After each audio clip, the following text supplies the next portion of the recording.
research proposal. And for most of y'all who work on dissertations, that's pretty much what you're going to think about. How do I write this dissertation proposal first and then the dissertation? So you're thinking about, so before you even start approaching writing your proposal, you need to start something you can kind of ask yourself while you're writing. What do we need to know to better understand your topic in terms? So that should be, in the back of your mind while you're writing, what do I want my readers to know and understand about my topic and my study? What do you propose to study? That is what your proposal is all about. Your proposal is all about telling your readers about what it is you're studying, why you're studying it, the context you're studying, what's been done before, what needs to be. So that's what your proposal is all about. Really talking about what you're studying and how it's situated in the literature and how you're going to go about doing it. So that's really what your proposal is really doing. Your proposal really is a tentative plan about what you plan on doing. The reality is when you go to actually implement it, it's not going to go the way you have planned out anyway. But you got to have a plan because you got to have some idea about what you want to do. So there's something's always going to happen that you're going to have to change a little bit, but you got to go in with a plan. Your proposal should tell your readers about the setting and the people that you're going to study. So where is the study going to take place? What population are you going to be looking at? How you're sampling? Are you studying adults? Are you studying college students? Are you studying elementary students? Are you studying teachers? What are you doing? Who are you studying? What methods do you plan to use to provide data? How will you get access to information? So, are you going to use interviews? Are you going to use teacher-made tests? Are you going to use surveys? And what are you going to do? What kind of methods are you going to do? How are you analyzing data? What particular techniques are you going to use? What data analysis tools? What actual software packages are you going to use? They make a difference. Even within those, what statistics specifically you're going to use? What specific post-hoc tests are you going to use? So that makes a difference as well. Some are, more conservative than others. So all those things make a difference. How you validate your findings? We talked about last week. How you address validity and reliability in your work. All those things, are things that should be covered in your proposal. And what ethical issues will your study present? This might not necessarily be something that you might think about in your proposal up front. But it might, it depends upon your topic. Now, one of my students, I'm on her committee, she wanted to look at domestic violence issues. Now, of course, the topic in itself brings up a lot of ethical kind of things. So her topic in itself is just very dramatic and very personal. So she had to have a very strong study about discussion about ethics. But so everybody's study may not necessarily need a big ethical discussion up front. But some people do. Or if you're a teacher doing research in your own classroom, you might have to bring it up because that brings up a lot of different ethical issues that you're the teacher, but yet you're the researcher. So how are you going to handle what's going on in your class? So you might need to make sure you have something about that covered in your proposal. So, but most likely, somewhere in your full study, you're going to bring up some aspects of ethics in your paper. And what do preliminary results show about the practicability and value of proposed study? Particularly if you've done a pilot study or just other studies that might be similar to what you've done, what does it say? So what do you think it's going to find based upon the data that's already out there? So these is kind of some of the things that, should kind of be in your mind and should be in your proposal as you're writing. So remember, your proposal really is your tentative plan. It's what you're really telling your readers that you plan on doing to conduct your study and is situating your study in a larger context. Okay? So let's talk about writing. So how do you write? Let's talk about what do you do when you write? So you got to write a paper. What do you do? Wait till the last minute to get nervous, I'll put some down and all that. A lot of people use that strategy. That's very consistent usually. Some people work. Some people they don't like the whole let me plan ahead of time and things. They like to kind of wait and then they feel the creative juices flowing when they have the time crunch. Okay. One thing I really like to do is just going back to my notes that I take here from the literature. Okay. And try to see do I have a plan that I can kind of map up, which would like a flow, right? So okay. It's not exactly the outline, but it's kind of almost like a mental one. You start she said seeing how things project. okay, she said, taking notes on articles and kind of write down ideas, and then from there, kind of start generating, some type of narrative based upon those ideas that she's read. Not necessarily an outline, but more like just note taking from the articles. Writing is thinking. Some people, my partner Paul, he always talks about. I like to write to figure out what I want to say. He doesn't like know what he wants to say. He likes to write to figure it out. I kind of like to think about what I want to say first and then write. So it's really interesting when he and I work together and we write. It makes your writing interesting. But write down your ideas. Always work through several drafts. Rarely do we say, okay, you write one draft, this is it. I don't know anybody who's a one draft out kind of person. You usually, when you wait till last minute, it makes it hard to have multiple drafts. It's gonna have to be it because that's all I got. And so a lot of times, the traditional ways like develop outline, write out a draft, edit, and polish a different draft. But I think sometimes we get caught up in editing, sentences. And I'm guilty of that, So sometimes it's better just get your words out, get some things out on paper, and then come back later to kind of edit and polish the wordsmith. Because if not, you might get stuck on 2-3 sentences and never get anywhere. Whereas you could have kind of done certain things. I have some colleagues that they like to write literally, linearly. We're gonna start an introduction and go all the way to the end. When I'm writing like a proposal or like a research study, I like to write my methods first. I always write my methods first, write my results first, and then I go back and I write the literature review, and then the intro gets done somewhere in the process. So it's not linear for me, because for me I need to kind of focus on more so what I found, and then make sure I kind of craft the literature review around that. Otherwise, you put all this on a literature review and then get to your findings, it may not match. You have to go back and do a whole bunch more work to kind of get it to be consistent. So, you have to figure things out. But you should write regularly. I have issues with, I have a hard time with this. Not that I don't want to write regularly. I just find that it doesn't work with my schedule to write regularly. There's some people say all you need is 15 minutes a day. I don't like sitting down for 15. I'm gonna be writing 15 minutes. To me, 15 minutes is not enough. But some people swear by it. They think, all you need, if you get in the habit, you cut all your devices off, no email checking, no phone, no texting, nothing. Just 15 minutes of real writing and working, then you get stuff done. But every day, every single day, then you can make sure you make progress. Some people say, they block off time, like, Thursday is my day or whatever. And those days they will schedule stuff around, they will not break up those days. So you have to figure out whatever works for you, schedule it in and make sure you block off those times, days, whatever it is, and work it out. I've also seen that people have kind of expanded what's considered writing. To me, writing is, I'm writing a paragraph, writing some sentences. But some people say, you think about pre-writing, if you're sitting there, you're writing the outline, that's considered writing. If that's the case, well, I've been doing a lot more writing than I actually thought I was doing. You're actually reading an article and you're taking notes for the article for your paper. That's considered writing too.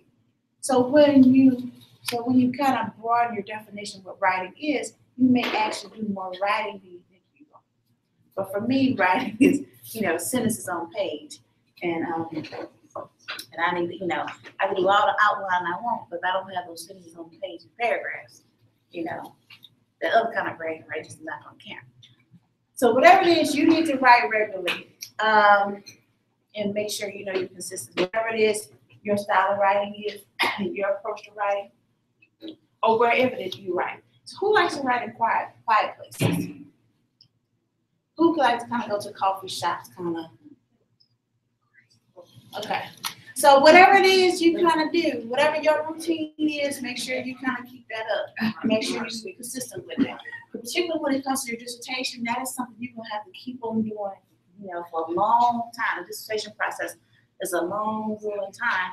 and you're pretty much, you're gonna be alone pretty much doing it, by yourself. So you have to make sure that you are focused on that and you are writing in places where, you can get the work done. If you need quiet, do not go to the coffee shop. Just make sure you do that. Readability of the manuscript. Be consistent in your terms, be coherent, and consider narrative. Think of the narrative. Make sure you write in the way, make sure it's easy to read and people can easily follow you. Be consistent with the terms. A lot of times there are a lot of multiple ways to say things. Choose one way and go with it, because otherwise you confuse the reader. So just make sure you be careful with your language. Use active voices, strong verbs. I have trouble with this. I like to use past tense a lot. So be active. Edit for word usage. Some people like to use these big, strong, long, real, one sentence is 5 lines kind of thing. That's some people like writing style. That's not my thing. But so make sure you write in a way that people can really, really understand. So don't write. Sometimes I think people write so they can sound smart. Sound smart. Write so you can make sure you are getting your message across. If you have to write the big long sentences, write them. But if they don't necessarily need the long sentences, you don't have to do them. So, or you can have a mixture, some long sentences, some short sentences, but make sure, you write as clean as possible. Okay. Ethical issues. I want to make sure we talk about this. This class is more sure about the proposal, but I think it's really important. I'm a alternate on the IRB, so I do get to read a lot of IRBs. So there are a lot of ethical issues in data collections. One thing is it's really important to not put participants at risk, and so it's really important to you to be clear in your IRB what you're going to do and follow what you're going to do. You can get a lot of trouble if you break your IRB protocol. People find out. The university can get in trouble. Universities have gotten shut down. The research has gotten shut down. Universities about that. That could just destroy a university if that happens. So, following IRB is imperative. And make sure that there are ethical issues in data analysis interpretations. You have to interpret the data the way it is. If it's not significant, it's not significant. I don't care how long it took you to collect the data or what you found. It's just not significant. It's going to hurt. It will hurt. It does, but it's just not significant. But there's other issues like, in terms of anonymity, or is data really anonymous, or is it just confidential? And if it's confidential, how do you maintain that confidentiality? Who owns the data? That's a big thing in universities, who owns data. One thing I had to learn, if you get a grant, that in itself gives the grant to the university, and you just have to be PI, a co-PI. It's not your grant. So if you go to leave, the university say, no, we're going to keep that grant. We're going to get somebody else to fulfill the grant. So it's not as easy for you to just take that grant and leave. But sometimes you can work it out and you can make the case and things. But a lot of times, it depends on how big the grant is. The university might fight to keep that grant here. So it becomes an issue of who owns that grant, who owns that property, who owns that data. And if you are a student working on, a grant or somebody else's data, is it really your data? You're just using somebody else's data. What can you do with it? That's why I'm another big fan of collecting your own data. That way it's your data. You do what you want to do with it. And ethically, of course. But it's your data to control. And no one else has the strings with you. So no, you can only look at this. You do not have access to this, or you can't, you can't deal with this. So you never want to, you always want to be able to have full access to the data.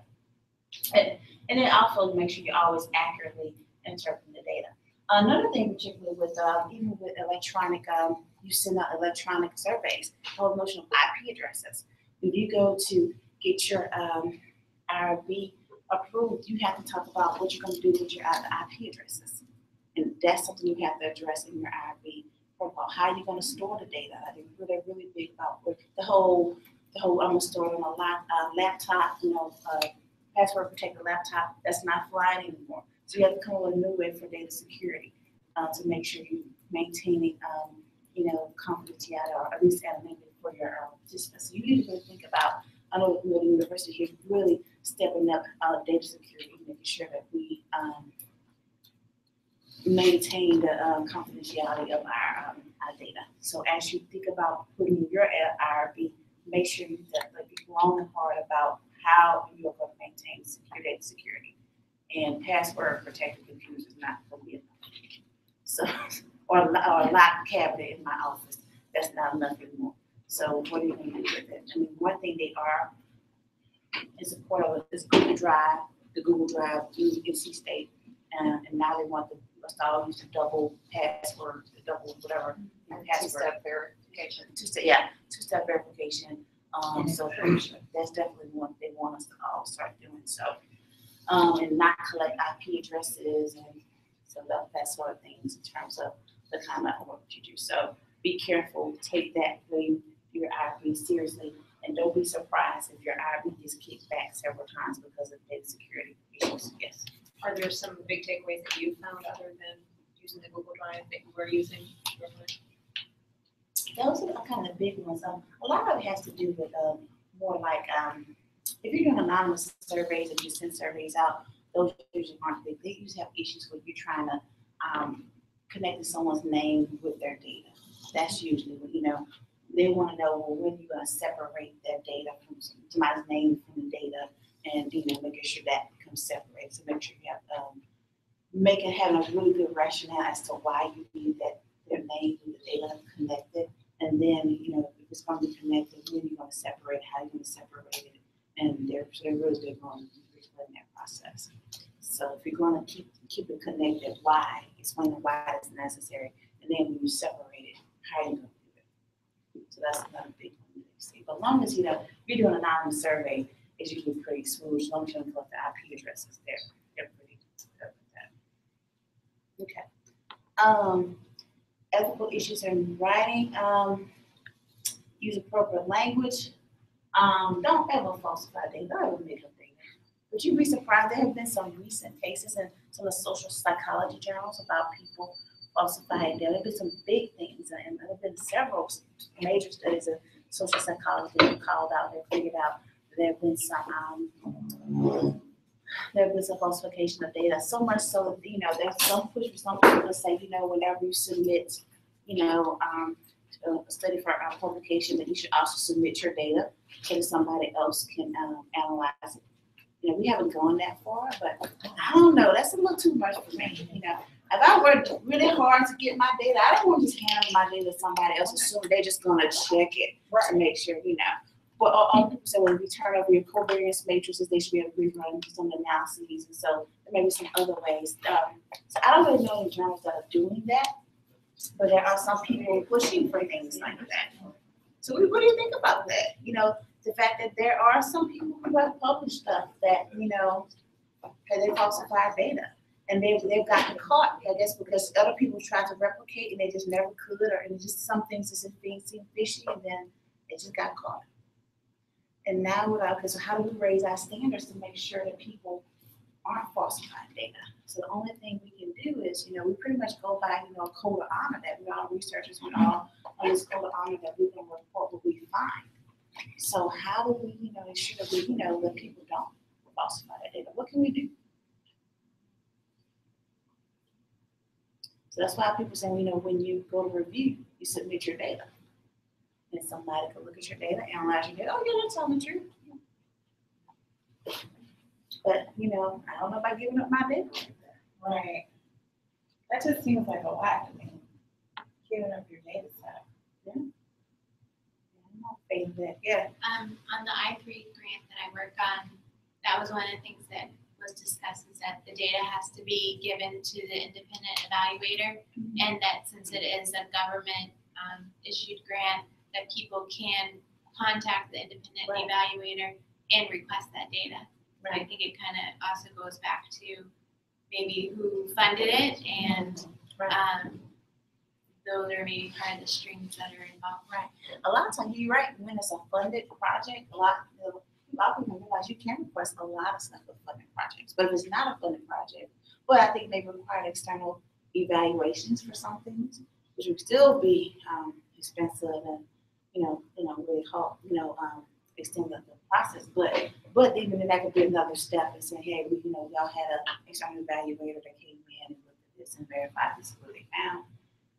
But it's an issue, which is, very problematic that we can't always trust what might be in our journals. But it's more so an issue for social psychology, since there have been several pieces in social psych that have been particularly called out and put out. I haven't really seen any area of education, so I don't know. Another thing is, another issue is that we tend to only want to publish those studies that have significant findings, particularly for quantitative. And so maybe if we were open to publishing those that were not, didn't have significant findings. But sometimes when it's not significant, that's important too. Like there's some kind of trend we thought would be significant, but end up not being. That might be important to talk about. And so I think people feel this pressure that I've done all this work, cut all this data, but then my findings were not significant. So maybe there was that pressure to do something to falsify that data. Not to excuse the behavior, but maybe if we did publish more studies that were not significant, maybe people wouldn't feel that pressure and feel as compelled to do something like that. So maybe we might want to change kind of maybe what we would see and feels as publishable. Maybe that might open things up a little bit. So ethical issues. Anticipate repercussions from participation in the study. We always have it on our permission forms, but you can withdraw from the study at any time. You can withdraw from the study at any time. And we have it on there, we say that. But it really does hurt when you have a really good participant who wants to withdraw from your study. Or school. Sometimes it'll be a school, the whole class, you can lose a huge segment of your data. Then you have to start making calls, if a school stops participating, the chances are you're not going to use any of the data that they already had, or, so that brings up all kind of stuff.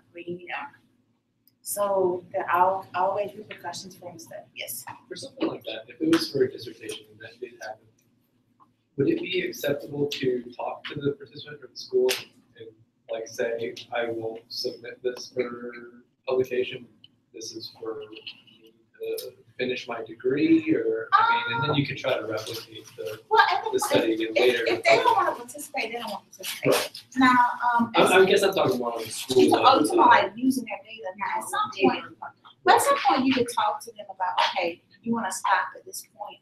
Can I still use what you've already done? And they might be okay with it. They might just go, well, I just don't want to do anything else. Right. Or they might be, oh, no, I don't want you to do anything I've given you.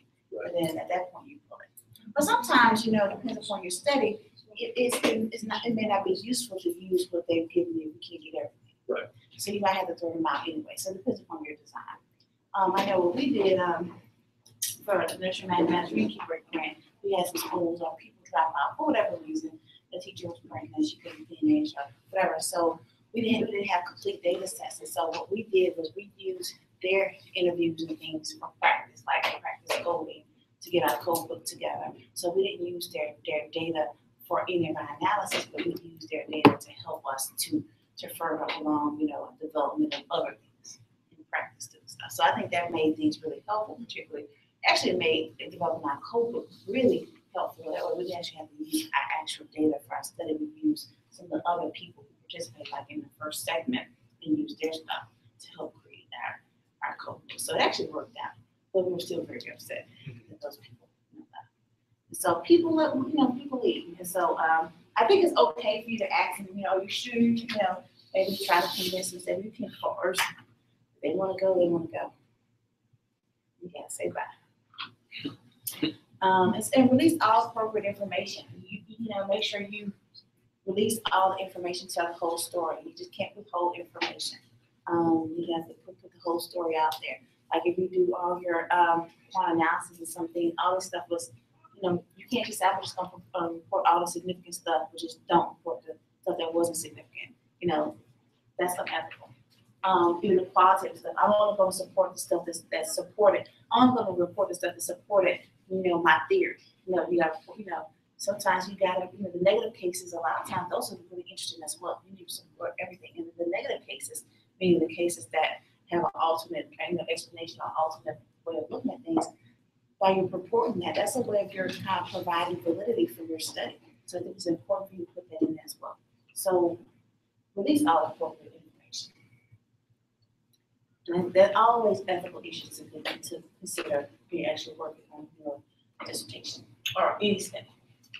Okay, so any questions about writing in general? So just remember that writing is a process, and that it's not something that you just, even if you wait till the last minute, something you just kind of just sit down and do. It's something that you should really plan over time.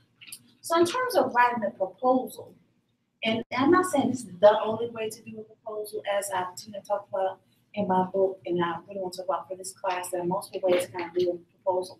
But this is kind of a way that I have seen a lot of people generally kind of organize a proposal. So this is roughly the way I would want you to organize your proposal. You always start off with a title page. You'd be surprised when people don't start off with a title page. And then next goes your abstract, what the study is about and aims to achieve, how it intends to achieve it, and provides an overview of the study. Now, once you've actually collected your data, it actually gives a synopsis of kind of what you found, what you did. So, but before you actually collect the data, it's about kind of what you think you're going to do.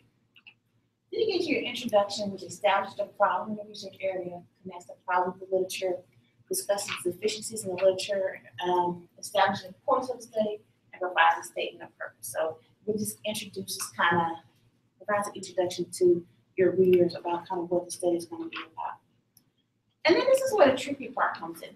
Discussion of the conceptual and theoretical framework. Some people, depends upon your writing style, may integrate that discussion in the introduction. Some people I've seen them kind of integrated in the lit review. I've seen people integrate it into their method section. It really depends upon your topic, the way you write. So I don't want to say it has to be in a certain spot, but it needs to be in there where a place that makes sense for your study and what you're talking about. But a lot of times people kind of talk about the introduction and they go into their theoretical framework, which is kind of their lens for the study. Then they go into the research literature relevant to the study, how literature is going to be used in the study. Usually when you're writing a literature review, you have an introduction, you review your different topics or different themes, and then the relationship between the topics. I think that's where students tend to forget. You might review, these are the major themes found in the literature, theme 1, 2, and 3.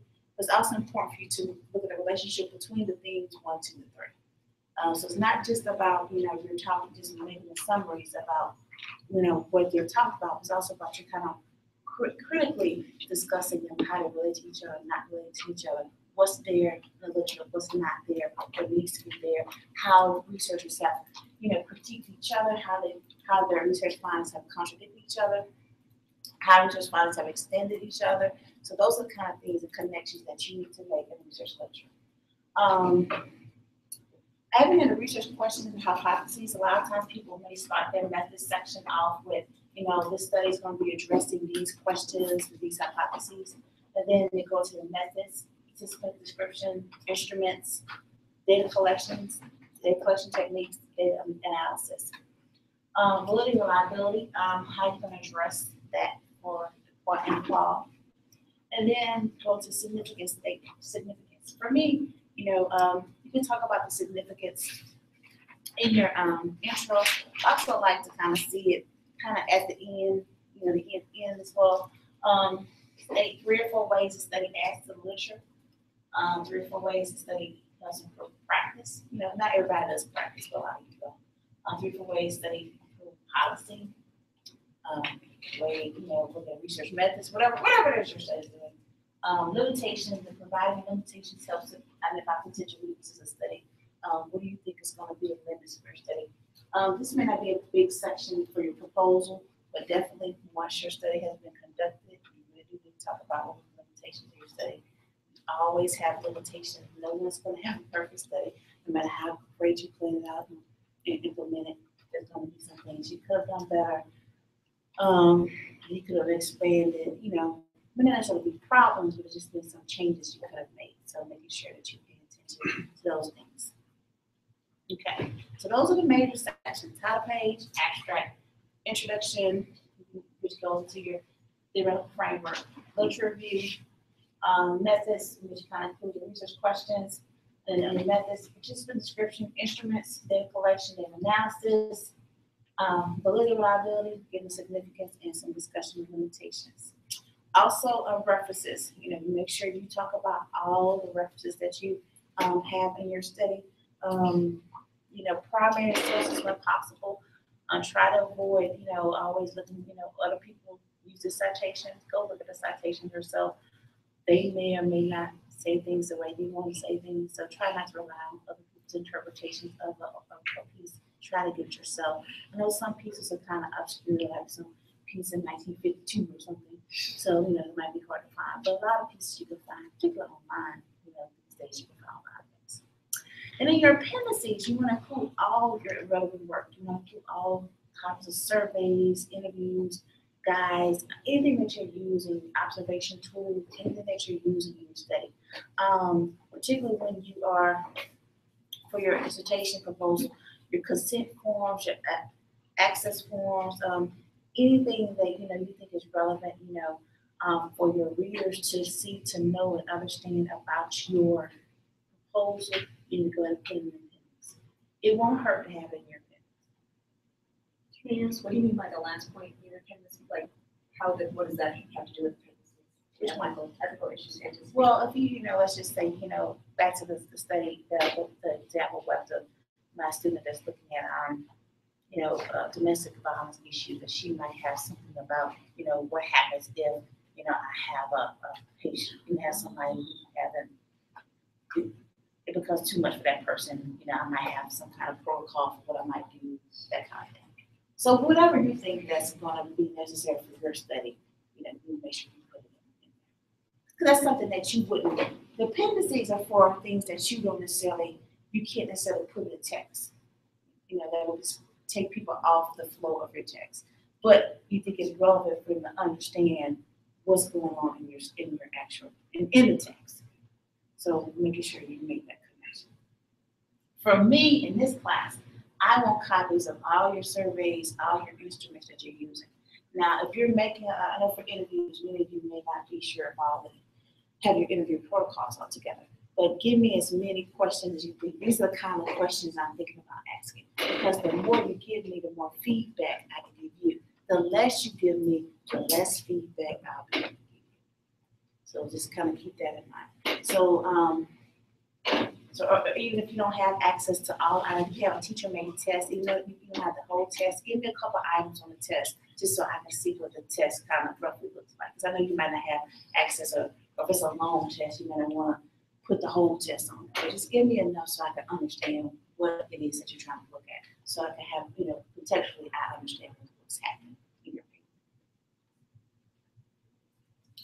paper. And particularly for your dissertation committees, you want to make sure that they get to see all your instruments and all your questions, because your committee members will give you feedback on those things. And so you want to make sure it's all there when they actually do, you know, at your defense. So you make sure you have all that information in there. Okay.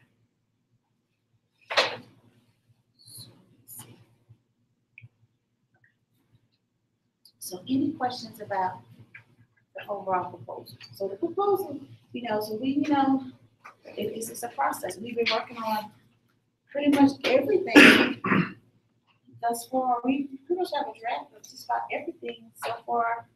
You know, one take, you know, y'all should have, y'all pretty much have a title, tentative title, right? We haven't done an abstract, but I think y'all might be able to do that. Yeah, parts of your introduction, you've done kind of the purpose statement and props, so you kind of know that problem areas. You have parts of that already done. We've done a theoretical framework activity in class, so you kind of know those pieces there. You have literature review outline is even nice, so you have, at least you know what the big piece in your literature review.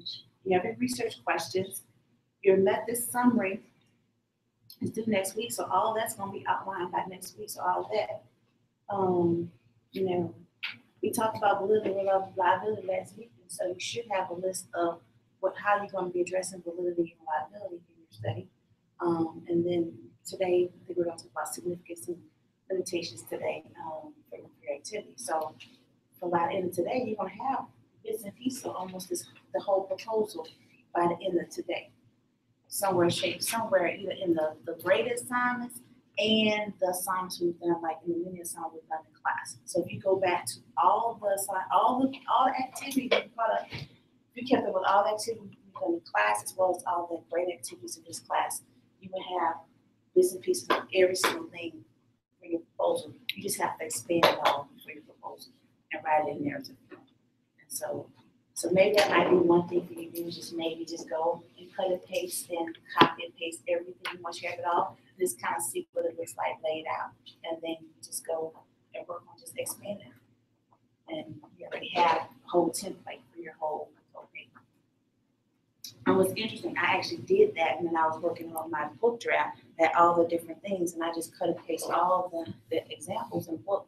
I put in the whole document, and we had the whole proposal all laid out. I just sat there, I just literally expanded it and wrote the proposal in a relatively short amount of time. So if you kept up with it, you should have all activities, if you kept up with it. And if you did that. Okay. So challenges in writing and reading mixed methods. So I gave you kind of a standard way of writing a proposal. But mixed method study doesn't always work out that way. And then one big thing you have to talk about in mixed method is field is about, terminology. So like, where is the consistency? That's a big issue in mixed methods. And you have seen as we've been reading this semester, that all these terms and people are coming out with different ways of saying things. We talk about how only Lucy wants to come out with his own way of saying things. But it's the same with mixed methods of other fields, is that you have to make sure that you pick the terms you're going to use and be consistent with them and define them. So define terms for those outside the field don't know. I mean, like if you're in math ed and all the people who are in math, chances are you don't necessarily have to define a math term. But if you were presenting that to non-math educators, you need to define those things. You would know what the word you're talking about. So define terms those outside the field don't know. Define terms when they first appear. I know a lot of people like to do that introduction and they do definition in terms and do word. I don't like that. Now you can do what you want to do, but I don't understand that, because to me, I like to use words in context. If you're describing, you say your word, define the word in your paragraph and keep it moving.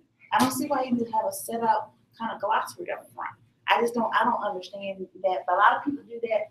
I don't particularly like that. So define terms when they first appear. I think that gives it more natural flow to your proposal. Now, other people might tell you differently. Now, if your chair tells you they like their definitions up front, you put them up front. And you define them when they come up, just to be consistent. Because when you go to actually, publish or something like that, you're going to have to define them in context anyway. So I want her to do that both. But using operational definitions, so how are you operationalizing this definition? So how do you define whatever term? How do you define identity? How do you define cultural pedagogy? How do you define whatever it is? How do you define it? And use an accepted research definition. So it's important to tell where you got those definitions from.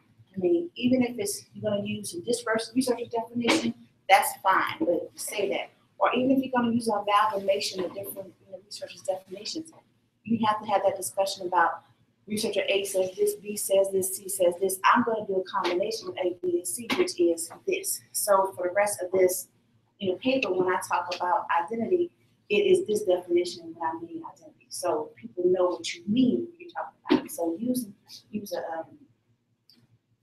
be consistent and explain everything you're doing. And so some of the challenges with mixed methods, particularly with mixed methods for research studies and writing, is that there are different research method studies. So a lot of embedded studies, there are the exploratory studies, there are converted studies. And so the way you write your proposal, the way you write your studies should be consistent with your method. So if you're doing an exploratory study, you would think you should have, like, if you're collecting qualitative first and quantitative second, your proposal should be consistent with that as well. You probably should present your qualitative first and quantitative second.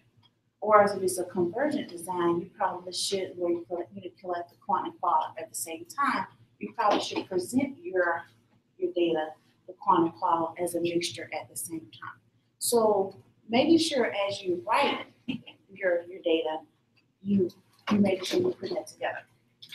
So so just note, make sure you understand that. So I think the challenges of mixed method research is that people really don't understand the different types of mixed method studies. So that's why it's really important for you in your proposal to really explain what you mean by the type that you're doing. Like, I'm using this kind of design, explain it, define it. It's important for you to make a definition because everybody may not know what that means.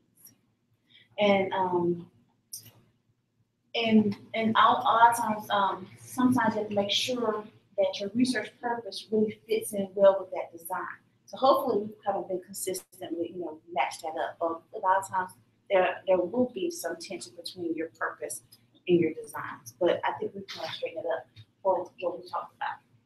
What writing style to use? Using quant and qual. Quant tends to be, more third person. The researcher did this, whatever. Qual used to be I. So do you do, the researcher did this, do you do I? Do you, how do you do it? Do you do third person the whole way? Do you do I the whole way? When you talking about quant, do you do third person? Do you flip over to I when you talking about qual? But what do you do?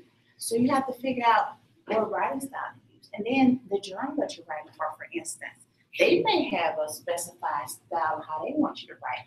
And the people on your committee might have a specified style you do it. So you need to kind of figure out, what way, stylistically makes sense. I would advise you to kind of be consistent and write one way, the whole flipping from I to third, first person, third person, that tends to not work. So be consistent where you go, but, be aware of the expectations of your field of the different people who have been reading your piece. And then in mixed methods, is there a place for artistry? Like in qualitative research, there is a lot more place for artistic ways of kind of presenting your data or talking about your analyses.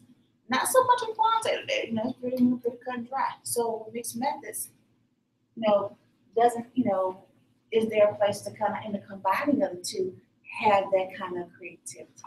Not so much so because it tends to lean more towards the quantitative way in which particularly people who do mixed methods work.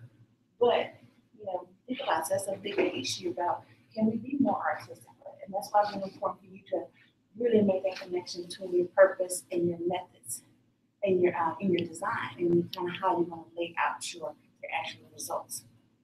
So kind of keep those things in mind. So as you're working on your proposal, and as you're thinking from your proposal to actually collect your study and you have your findings, you have to think about how you're going to lay out your actual findings based upon your methods, based upon your design, and how you're going to write, what's the writing style you're going to use, whether you're going to do quant first, qual first, you're going to integrate it, intertwine, what are you going to do? Now, at some point, you have to integrate the findings, but that's not the same as how you're presenting the findings. You have to integrate the discussion, but how you present the findings. So you have to keep that in mind about what you're going to do. And that's an independent researcher decision, but you have to keep that in mind as you move. And also how you're going to display it. Even just when you write, narrative, how you organize a narrative, because we talked about. What kind of visual displays are you going to do? Are you going to do graphics? Are you going to do tables? Are you going to do, how you present the numbers? Are you going to talk about the numbers and then end it with quotes, or use the tables with quotes? Or, how are you going to do, with your quant and qual? You really need to think a lot about what are you going to do for your display of your mixed methods data. What is it going to look like when you're going to put it out? And those are some of the things you want to think about as you work on your proposal about how you're going to put it together. How are you going to put the quotes? Are you going to, if you have a conversion design, are you going to talk about this was statistically significant as in its support, and you start getting some quotes about what people say. What are you going to do? That is something for you to keep in consideration. And so while you're crafting your mixed methods text is about making the right appeal. It's about combining the quantitative and qualitative data and talking about it in a way that makes sense. And the language has to be compatible. You know, you have to talk about it in a way that is compatible and it makes the most sense. And so you have to present it in that way. And so you have to make a decision, but am I using first person? Am I using third person? Am I going to present the point first or the qual first? What I'm going to do, how I'm going to do this, am I going to rely more on narrative or am I going to rely more on these tables I'm putting together? Do some graphics, what I'm going to do. So you have to make all those decisions in terms of how you put a convincing text based on your data and your design. That's consistent with your design and the purpose.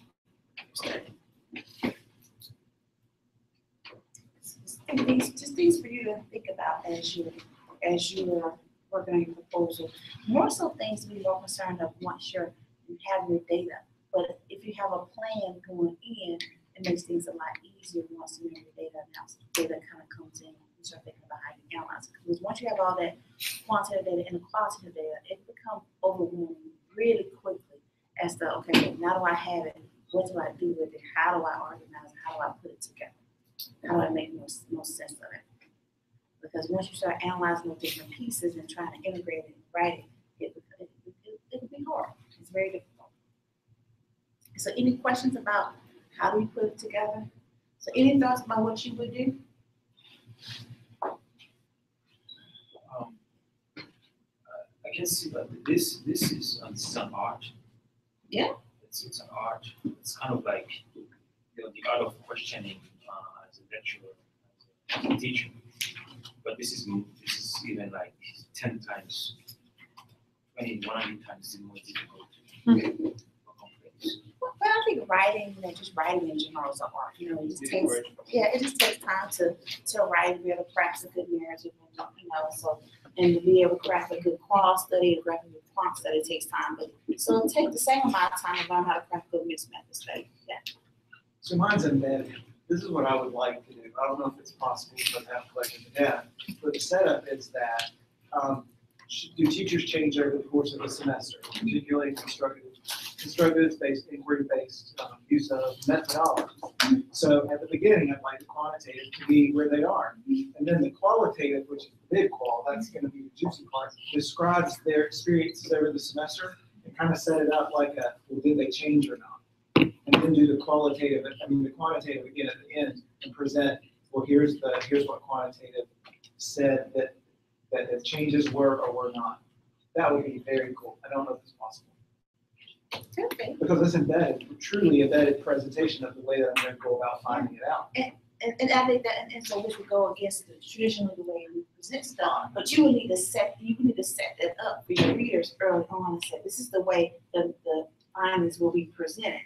So when they go to read, they're like, what did you do? I mean, so as long as you kind of, as long as you have to set it up for your readers to let them know, this is how the results will be presented. It will be presented this way because, and provide a rationale, and then most people are like, okay. And then those that make sense and consistent with your methods. Now, most mixed methods, people are like, okay, that makes sense.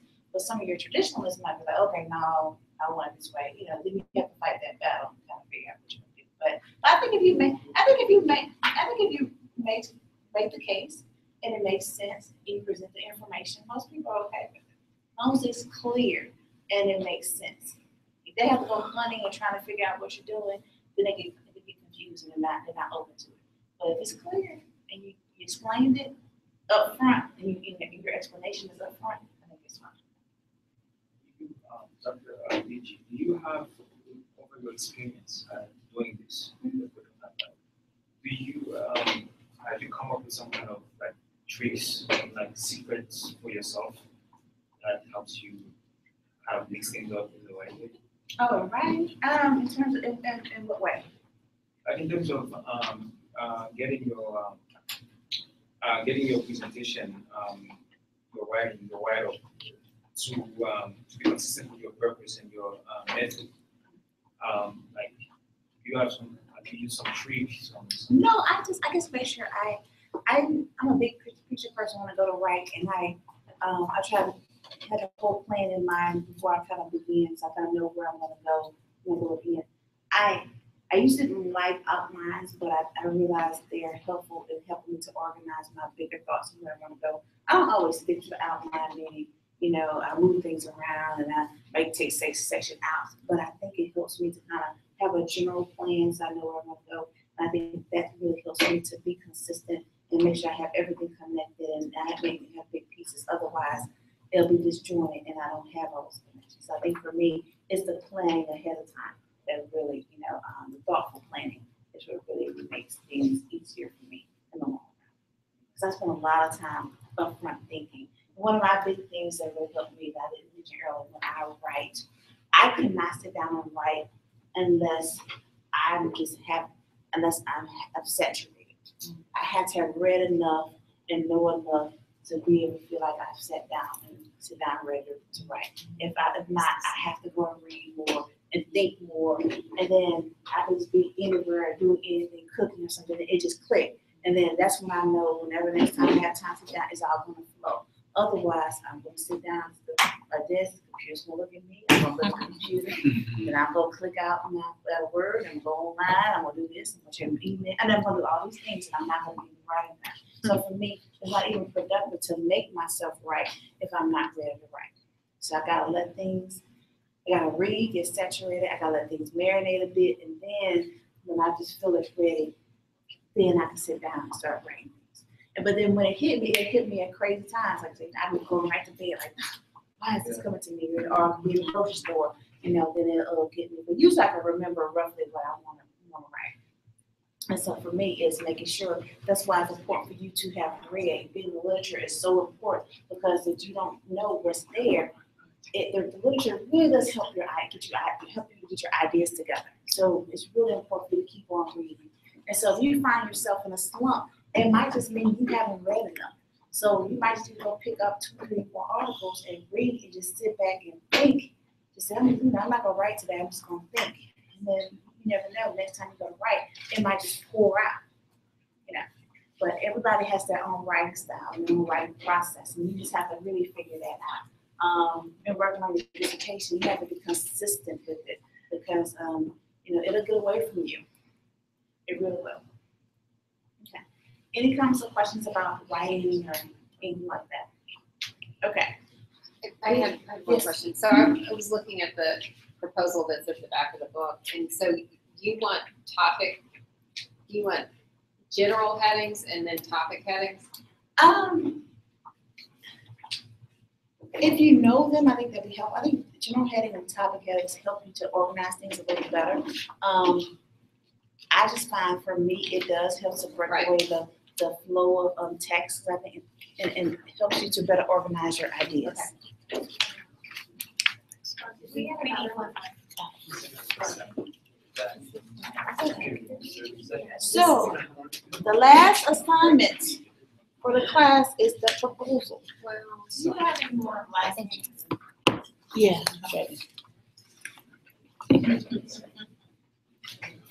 There's a few extras. So we're gonna do the last paper is a research proposal. I have one at 20, 25, but usually, most people's papers are about 35-ish pages. And so basically what I want you to do is give me your research proposal. I want to see your study. So we're gonna have your title, abstract, and introduction. I want to see what your research area, background, study, purpose statement. They don't have to be in that order. I just need to be able to see them and understand it. Like I said, we all have our own writing styles, and the way you write and flow, differs. Literature review, your research questions, which can be embedded within your methods. You don't have to be there, but I have to see them. Your methods, your sample participants, who they are, describe how you get access to them. Your data collection, what are you going to do? The instruments, your procedures, your data analysis, your procedures, your reliability and validity techniques, the significance and limitations of your study. Want your references and your appendices. All your instruments and things you're going to use, including your diagram. Remember, for your research method summary, that includes your diagram. So next week, that is your summary with your diagram. And so I want to copy your diagram in your chemistry. So that should already be done. Just gotta put it in there.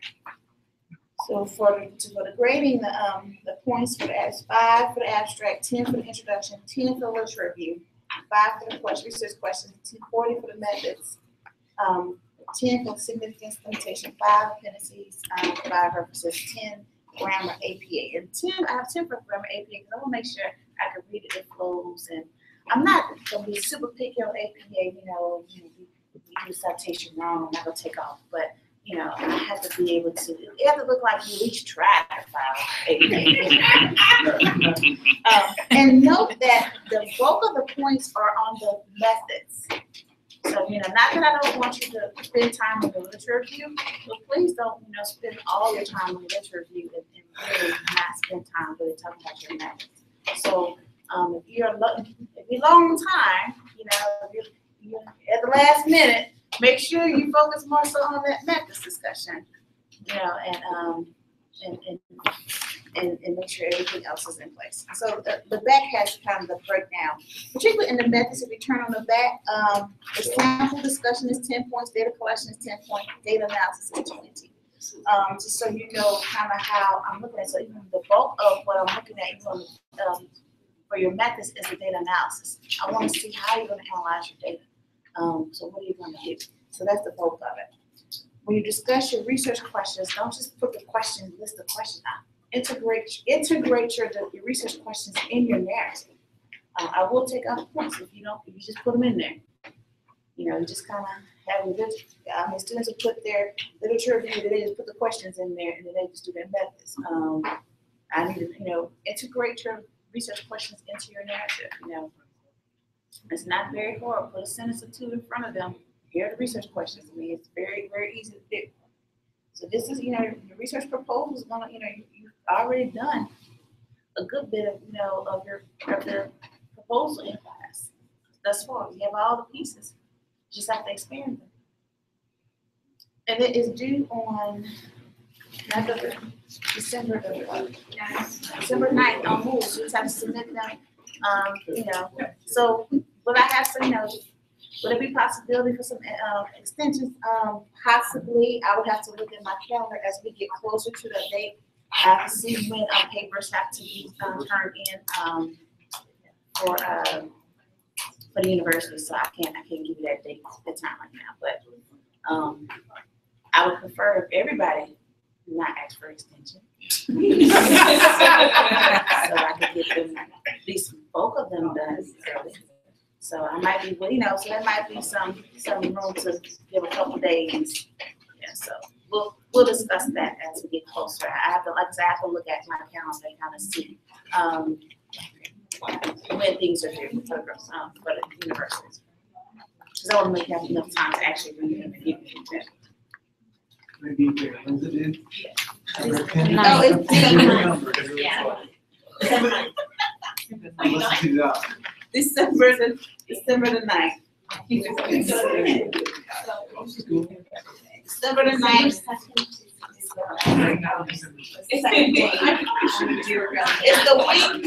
It's the week after the last day of class.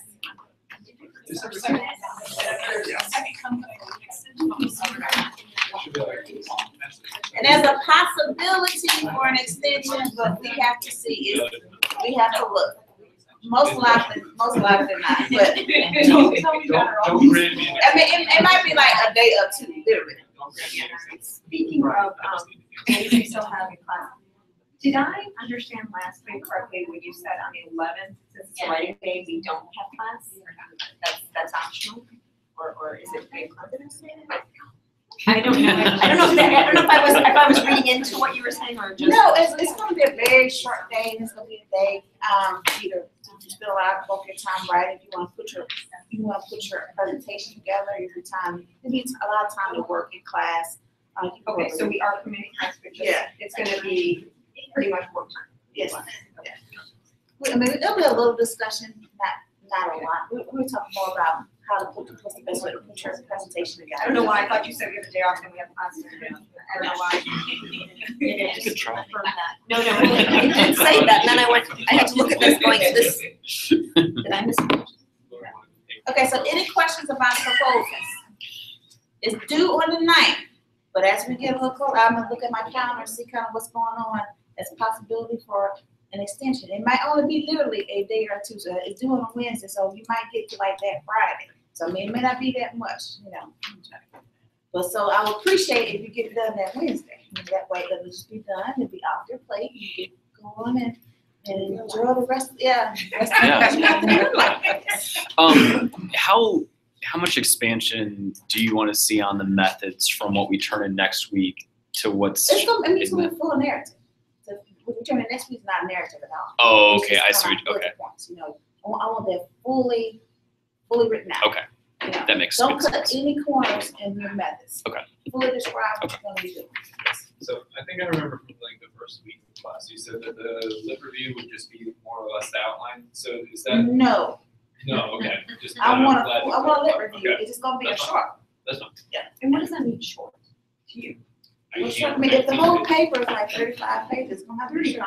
So Right. when I it, said 20, 25, but by the time you write out those methods, it's gonna be about 10, 15 pages, you're gonna, and you're gonna do everything else, you're gonna find it's gonna be about 30, 35 pages. The methods is usually 10 to 2 pages. By the time you write out, you know, how you get access to your participants, you start describing, you start describing all your skills, you start putting all that stuff in there, those methods go, I mean, it ends up being a lot longer than you think it's gonna be.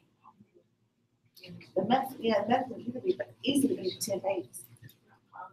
Yeah, you know, when you do But it, you mean by counting all these areas, right? yeah. So the 3 areas you're talking You know, when you start talking, like, if you use different, like, you use, let's say, 2 or 3 surveys, you have to describe every single survey, all different things you're doing, and, you know, you have to describe a description, all your participants, all the stuff, all your procedures, all the procedures you're gonna do.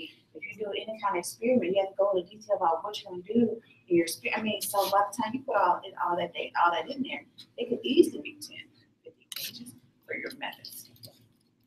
I have a technical question. Yes. I was looking at your sample outline, literature review outline, and I thought the way you cited multiple references for one thing was by date. I need to have multiple, Well, I don't understand.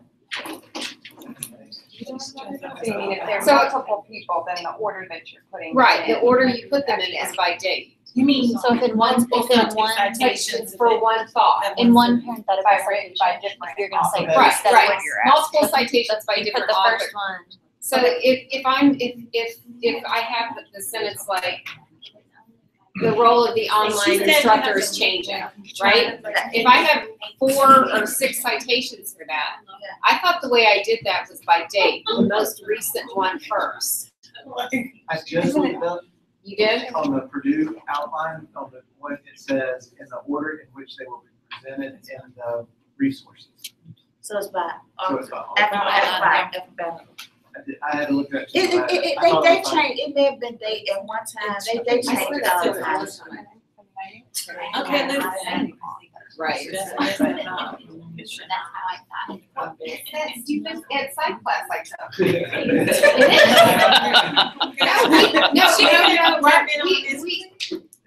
He was in there with me. citations for a couple days. The only grade in that class was how well he followed APA. So nothing else matters. I know, but I have to know how to do it anyway. Yeah, I always go back to the Purdue? to All right. look and see. 'Cause I always, It was bad. but they changed like one version, they may have that, the next version they change that, 1 minute they are in it, the next minute they're not in it, so they do change it. What gives me like, in the order, if you have like 3 or 4 pieces by the same person in the back, do you do it by most recent, or do you, I mean, right, so I always get confused, I always go back, so that's okay. Okay, any questions about it? So my advice to you is to fully write out your methods and see how long they are, and then go and get that literature review together. Ooh, say that again? Write your methods out. You write your proposal, write that methods out first. and then see how long it is, and then kind of go back and do the other parts. Because then you're gonna be surprised how long the methods are. Do not shortchange your discussion of the methods. Do not worry about the page numbers. When I say the page number, that's not including references, appendices, and all that. Right. That's just your checks. It's like you're talking. So that's why you were saying that they're the older, because you just don't want us to shorten. Right. And I really put the page number. People just want to know, well, how many roughly? Yeah. I just don't want a 60-page paper. No, it's nice to get it. Yeah. Most people do about 30-ish, 30, 40. But when you start putting it together, it goes by fast. It goes by really fast. Then you're like, okay, 40 is not enough. Okay, any other questions or comments? Okay, so today, in writing your research proposal, it's important to address certain areas. So what terms will you define? What are the definitions? What are the big words? What are the big terms you're gonna make sure you define that are going to be defined some way, shape, or form in your proposal? Now, I like you to define them within the text, but you might have an advisor that likes you to kind of put definitions up front, whatever it is. But whatever the case, when you're going to present it, what are those terms? What are the big words that you make sure you are constructs you have to define? What are your limitations to your study that as you're putting it together, you're working on your method summary? What are the things that you're seeing that's already limiting? And what's going to be the big significance of your study? What are the things that are really significant to what you're going to do? So think in terms of the research, significance to practice, significance to policy, significant to your field. What is, those different ways to look at significance. So let's go ahead and take a break. When you come back, you can work on activity. And then you also can work on this. You can work on, then people look at your lit review outline. You can work on your method summary outline, so you have a lot of different things you can work on for the rest of the class. So we have, it's 5:45, so we have plenty of time to work on a variety of different things today.